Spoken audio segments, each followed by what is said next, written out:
Қазақмыс корпорациясы жанындағы тарихи өндірістік мұражай ұлы ғалым Қаныш Имантайұлы Сәтбаевтың есімімен аталады. Мұражайдың ішінде тау-кен өндірісінің тарихына арналған жәдігерлер, өңір шежіресін баяндайтын құнды құжаттар және академикке арналған арнайы бөлімдер бар. Бұл шарапат хабары. Бүгін біз сіздерге осы мұражайдан сыр шертеміз. Бізбен бірге болыңыздар.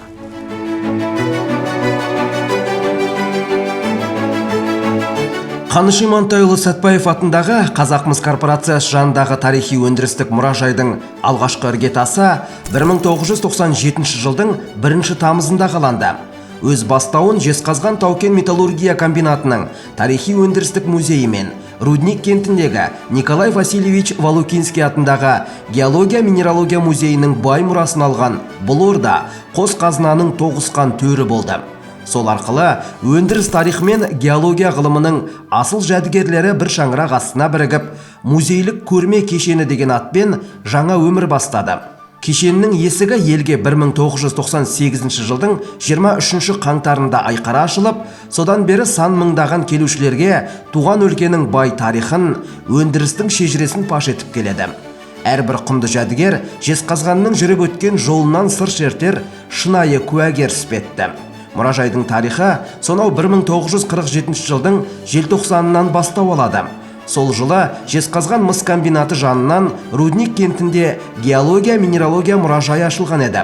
Ал 1950 жылдың 20 қаңтарында Қазақ КСР ғылым академиясының тұңғыш президенті Қаныш Имантайұлы Сәтбаевтың бастамасымен мұражайға оның негізін қалаушы Николай Валукинскийдің есімі берілді.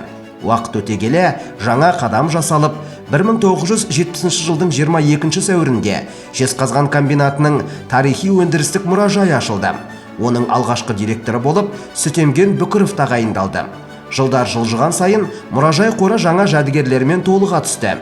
Әсіресе ұлы ғалым Қаныш Сәтбаевқа қатысты құнды құжаттар мен жеке заттарын қызы геология-минералогия ғылымдарының докторы Мейіз Қаныш қызы тапсырғаннан кейін 2008 жылдың 18 қыркүйегінде кешен жаңа атауға ие болды. Содан бері ол Қаныш Сәтбаев атындағы тарихи өндірістік мұражай ретінде ел жадында қайта жаңғырды. Міне бірінші сол кезіндегі Николай Васильевич Валукинский жинақталған минералдар кейін толықтырылып, минералогиялық бөлме осы ашылып тұр. Екінші тарихқа арналдық. Тарихқа арналған уақытта біздің көне тарихымыз осыдан бірнеше мыңдаған жыл бұрын басталған. Нақтырып айтатын болсақ, 3-2 мыңжылдық біздің дәуірімізге дейін қола дәуірі болғанын белгілі. Міне осы жерде Милоқұдық, Сорқұдық, Айнакөл, Көлман деген көне кеншілердің қалашықтары болған. Осы жерде кеншілер мыс кендерін қаза отырып, оларды балқытып, солардан өздеріне керекті құрал саймандарын жасап алатын болған. Міне сол көнелік осы екінші залда көрсетіліп отырмыз. Қола дәуіріндегі жаңаға аталған қалалардан табылған археологиялық бұйымдар, керамикалық қыш бұйымдары, тастан жасалған құралдар, балғалар, кендерді ұнтақтайтын заттар, ірі қара малдың жауырындары күрекше ретінде пайдаланып, байыту процестерінде қолданған екен. Міне солардың барлығы екінші залымызда көрсетілген. Содан кейін осы жерде бірнеше қалашықтар болған. Бұл бас қамыр қалашығы, аяқ қамыр қалашығы, Ұлытау, содан кейін Талдысайдың маңайындағы қалашықтар, Қаратон. Бұлайнан есептегеннің өзінде 20-дан аса майда қалашықтар болған екен. Бұлардың көбісінде кен өндірген. Міне солардың тарихын көрсетіп отырмыз. 13-ші ғасырда нақтырақ айтсақ 1223 жылдары осы жерде Жошы ұлысы құрылады. Кейін Жошы ұлысы Алтын Орда ұлысы болып кеңейтілген өздеріңіз білесіздер. Бұл жерге неге келді десе, қойылған сұраққа жауап оңай табылады. Өйткені осы жерде алтын, күміс, қалайы, мыс, мырыш барлығы да бар.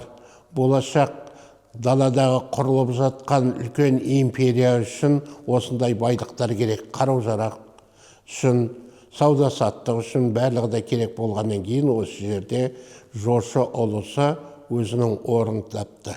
Бұл жер қазіргі уақытта өндірісте қазылып алып жатқан Қарашошақ, Сарыоба, Итауыз кеніштері болатын.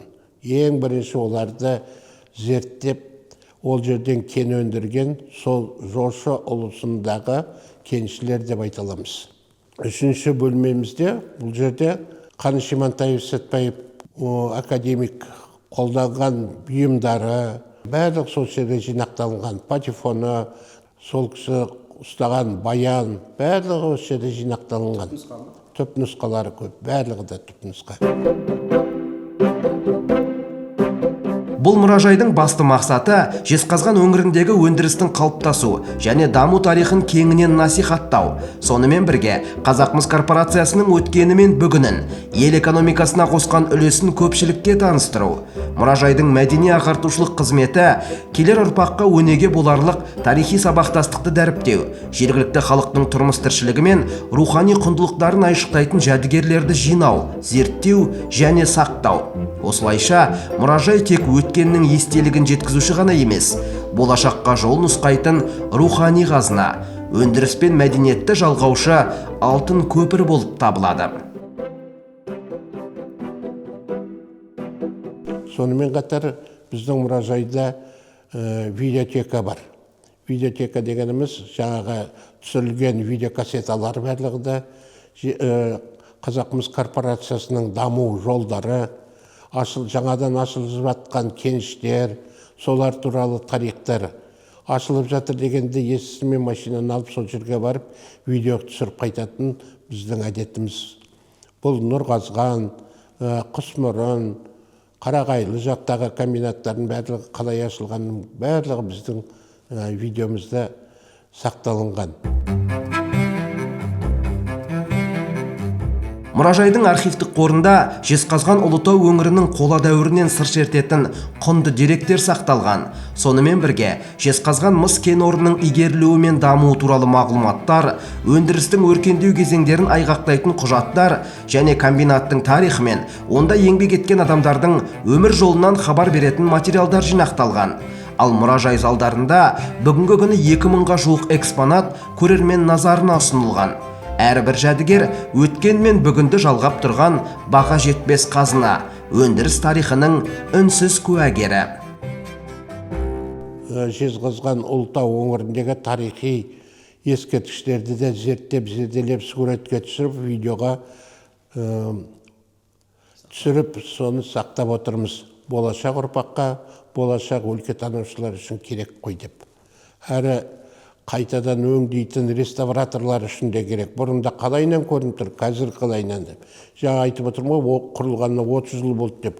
30 жылда көп заттар бүзіледі, өзінің бастапқы кейпін де өзгертеді. Міне соған қарап отырып нетуге болады. Тарих бір орында тұрмайды ғой енді бұлайнан. Ғылым деген бір орында тұрмайды, дамып отырады. Соны жаңадан деректер табылады. Осы міне жақында ғана, кеше ғана үлкен бір экспедицияға барып қайттым. Сол жақтан керекті құжаттарымызды алып келіп, біздің қорымыз бар, архивіміз бар, сол қорды толтырып отырамыз. Музей 3 негізгі залдан тұрады. Әр зал өз тақырыбына сай мазмұнмен толықтырылған. Алғашқы залда палеозой дәуірінен қалған қазба қалдықтары мен ежелгі тіршілік иелерінің іздері қойылып, келушілерді тарихтың тереңіне жетелейді. Жезқазғанның мыс кен орнына қатысты деректермен де археологиялық жәдігерлер арқылы танысуға болады. Ол жәдігерлерді өз өмірін осы іске арнаған Николай Валукинский жинаған. Ал түрлі түске құбылып, көздің жауын алатын минералогиялық коллекция мұражайдың ең қымбат қазынасы. Құжаттар мен фотосуреттер Жезқазған кен орнының 1771 жылдан басталатын тарихын баяндайды. Уақыт өте келе, ол әлемдік деңгейдегі алыпқа айналып, Қазақстандағы түсті металлургияның флагманы Қазақмыс корпорациясына ұласты. Бүгінде Қазақмыс өндірген руданы толық өңдеп, дайын өнімге айналдыра алатын әлемдегі ірі интеграцияланған мыс өндірушілерінің бірі. Ал үшінші зал ерекше әсер сыйлайтын орын.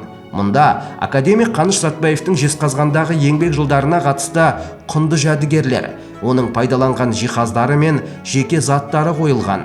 Дәл осы Сәтбаевтың қажырлы еңбегінің арқасында Жезқазған әлемдік ірі кен орындарының қатарына қосылып, Тау-кен металлургия комбинатының іргетасы қаланды. Бұл мұражайдың ең үлкен ерекшелігі, мұнда академик Қаныш Имантайұлы Сәтбаевтың өз қолымен ұстаған, өзі пайдаланған құнды жәдігерлер түпнұсқада сақталған. Ұлы ғалыммен тікелей байланыс орнатқандай әсер беретін осынау мұра біздің өңір үшін баға жетпес қазына. Өйткені Сәтбаев есімі тек ғалым ғана емес, Ұлытау мен Жезқазғанның тарихымен, халқымен тағдырластырылған. Сондықтан да бұл жәдігерлер өткенді бүгінмен жалғап тұрған алтын көпір. Мейіз Қанышына Сәтбаева сол Қаныш Имантайұлы Сәтбаевтың қызынан алғанбыз.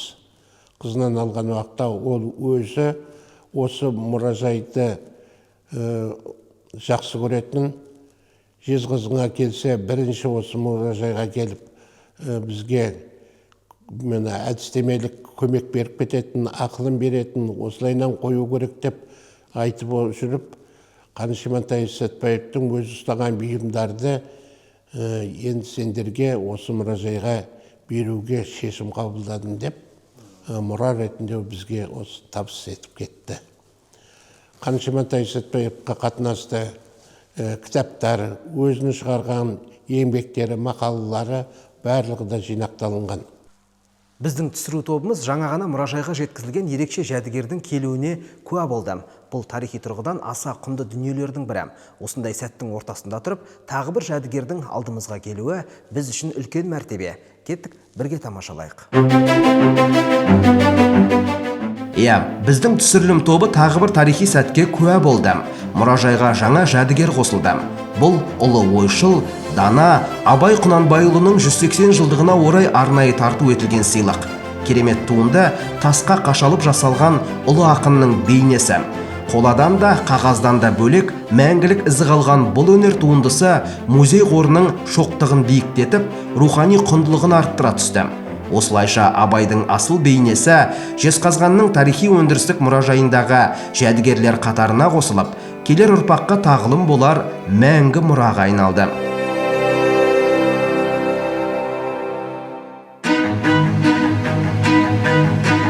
Қаныш Сәтбаев атындағы Жезқазған тарихи өндірістік мұражайының директоры Кенжал Балкенұлының айтуынша, бұл музейдің атқарып отырған қызметі аз емес, керісінше орасан зор. Әр жылдың басында арнайы жоспар түзіліп, сол жоспарға сәйкес жүйелі жұмыстар қолға алынады. Жыл бойына тың бастамалар жүзеге асып, қыруар еңбек атқарылады. Музейдің архивтік бөлімі тынып тұрған тарих қоймасы. Мұнда Қазақмыс корпорациясында еңбек еткен қызметкерлер мен ардагерлер жайлы құнды деректер жинақталған. Әрбір құжат, әрбір естелік тұтас бір дәуірдің айғағы. Газет беттерінде жарық көрген мақалалар, еңбегі еленіп, төс белгі алған ардагерлер туралы мәліметтер, тарихи суреттер, барлығы осы бөлімнен орын тапқан. Осылайша, мұражай тек өткенді еске түсіріп қана қоймай, оны зерттеп, болашаққа аманаттауда үлкен миссия атқарып отыр. Ал енді мына жұмыстарды әрбір жыл сайын 26 жылда алдымызда қандай мерейтойлар бар, солардың барлығында зерделей отырып, үлкен бір жоспар құрамыз. Сол жоспар бойынша жұмыс істейміз. Сол жоспардың ішінде қандай нелермен толықтыруымыз керек, қандай бұйымдарымызды реставрациядан өткізуіміз керек, солардың барлығы да жоспарланады. Міне жоспарлы түрдегі экспедицияларымызда биылдың өзінде 6 экспедицияда болдық. Бұл жаңағы Кейкі Батырдың өңгір ашылған уақытта ол жерге барып қайттық. Атбасарға бардық. Әрі 2025 жыл 1925 жылда не қабылданған? Мына Қарсақбай мыс қорыту заводын қайтадан салу, Жезқазған кеніштерін дамыту жоспарланып, сол туралы кезінде жарлық шыққан. Соған 100 жыл болады екен. Оғанда Қызылордаға барып, олардың архивтерінен де жұмыс істеп қайттық. Сондай жұмыстармен жоспарды де алға қарай басып келе жатқан жұмыстарымыз бар.